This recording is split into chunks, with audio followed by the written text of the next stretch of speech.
বিসমিল্লাহির রহমানির রহিম। আসসালামু আলাইকুম। আশা করছি আপনারা সবাই ভালো আছেন, ভালো থাকেন, সুস্থ থাকেন, সেই দোয়া ও ভালোবাসা রইল।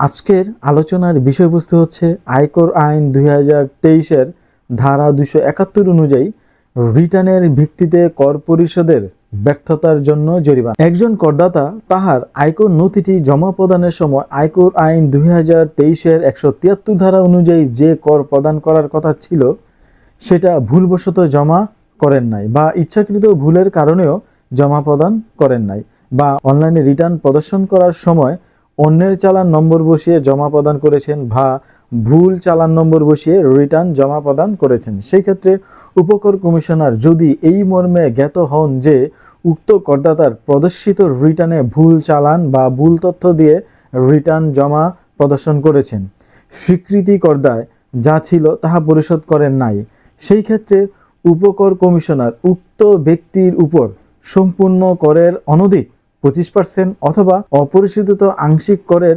সমপরিমাণ পর্যন্ত জরিমানা আরোপ করতে পারিবেন। অর্থাৎ আপনার রিটার্ন প্রদর্শনের সময় করদায় সৃষ্টি হয়েছিল 50,000 টাকা, উচ্চ কর বাদ দিয়ে ধারা 173 অনুযায়ী চালান করার কথা ছিল 25,000 টাকা, কিন্তু আপনি ভুল চালান নম্বর দিয়ে সেটা প্রদর্শন করেছেন।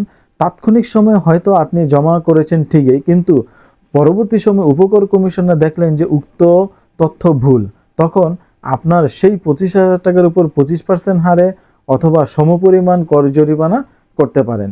25,000 টাকা তো দিতেই হবে, সেই টাকার উপরই 25% অথবা সমপরিমাণ জরিমানা করতে পারেন। আমি জানি না আপনাদের কতটুকু বোঝাতে পেরেছি, চেষ্টা করেছি আমার সর্বোচ্চ দিয়ে আপনাদের সামনে উপস্থাপন করার। ধন্যবাদ সবাইকে ধৈর্য নিয়ে দেখার জন্য। ভালো থাকবেন, সুস্থ থাকবেন। দেখা হবে নতুন কোনো বিষয় নিয়ে। আসসালামু আলাইকুম।